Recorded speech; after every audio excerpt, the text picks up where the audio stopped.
Hi guys, so for today's video is about Mio app. So pag-uusapan natin today kung paano mag-recharge o mag-RC dito kay Mio. So dito, ang ginagamit natin ay beans.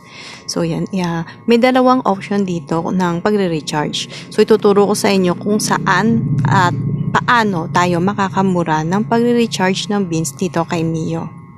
Sa mga nagtatanong about Mio apps, pwede nyo siyang i-install sa Play Store. So, search nyo lang is MIU. So, yan, Mio. So, pwede nyo siyang i-search. And then, i-message nyo na lang ako sa aking Facebook page or sa aking Facebook para i-guide ko kayo step by step sa pag-ano kay Mio. Yan, sa mga naghahanap naman ng uupuan or check-in na ng kanilang mga tasks daily, open yung aking VR 616122. My nickname is Mika. So, may link na tayong nakasave dito. So, saan nyo ba makikita yung link na to? Puntahan nyo lang sa inyong profile. And then, once na-click nyo yun, click nyo yung may nasa babang may dilaw. And then, syempre, press enter Mio ID, yung ID nyo sa Mio. And then, yung sa nickname niya is kasunod na yan. And then, Gcash. So, syempre, pipili kayo kung 90 beans, 180 beans, or 500. Depende sa inyo. And then, confirm. And then, yan dadaling kayo dito kung magkano yung binili nyo. So, pay 60 pesos. So, through Gcash. So, click nyo lang yan. And then, dadalhin tayo sa ating Gcash. So, log in to pay with Gcash. Lagyan nyo lang yung number nyo.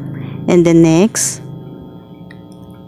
And then, syempre, hintay lang natin yung confirmation sa ating Gcash. Ayan.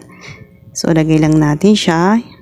Next. And then, yung ating 4-digit MPIN. So, next. Tapos, ayan, nandiyan na tayo for payment. So, check nyo na kung tama and then confirm. So, yan. So, yan. Nag-proceed na. So, nakabayad na tayo. Hintayin lang natin kung, ayan, dumating na siya. Your payment of 60 pesos.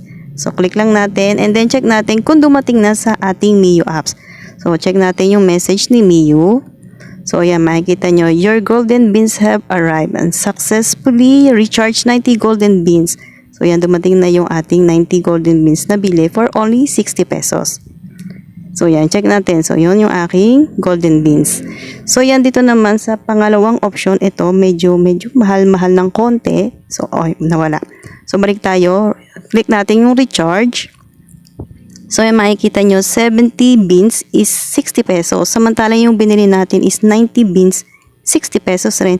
So, yung dun sa link, mas makakamura tayo. And then guys, thank you for watching.